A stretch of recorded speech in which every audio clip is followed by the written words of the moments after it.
Здравейте и добре дошли в това видео за OBS, където ще ви покажем как да добавяте изглед от уебсайт, видеоклип и аудиозапис в сцена на OBS. Ще започнем с добавянето на уебсайт. В панела Source се избира бутона плюс. От появилия се списък се посочва браузър. Въвежда се име на източника. В появилия се прозорец за настройки в полето URL се въвежда адреса на сайт. Най-добре е да го копират от браузър, в който преди това сте въвели адреса. Така няма опасност да сбъркате неговото изписване.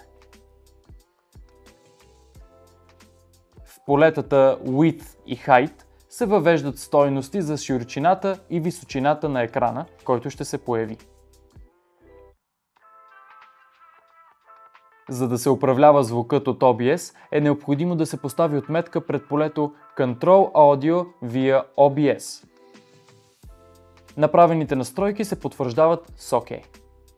За да се изберат хипервръзки в сайта, трябва да се щракне на бутона Interact в лентата под екрана.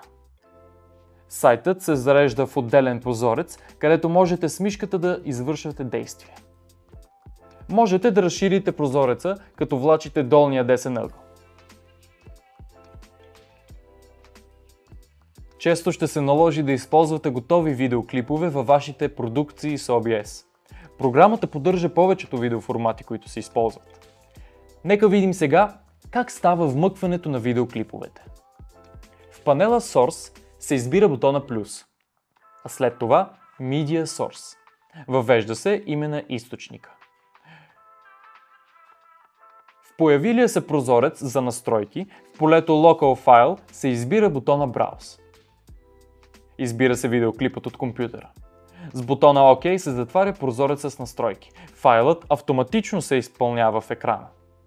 В панела Audio Mixer се появява индикатор за звука на видеоклипа. За да се чува звукът на видеоклипа е необходимо да се щракне бутона с забатото колело в долния ляв ъгъл на панела. В прозореца, който се появява за видеоклипа в полето Audio Monitoring, трябва да се превключи на Monitor and Output.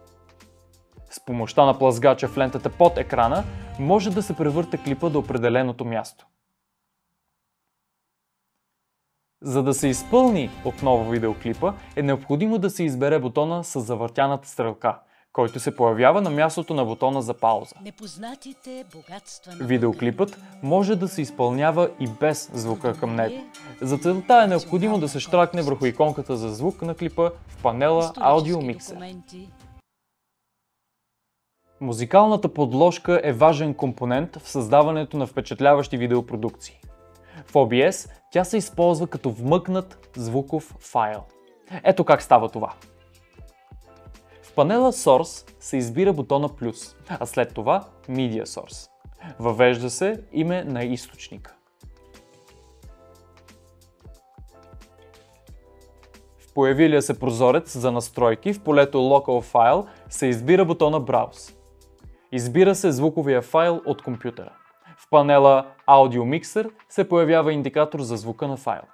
За да се чува звукът е необходимо да се щракне на бутона с запчатото колело в долния ляв ъгъл на панела. В прозореца, който се появява за източника, в полето Audio Monitoring трябва да се превключи на Monitor and Output. Звуковият клип може да се изпълнява успоредно с друг медиен елемент, като например видеоклип.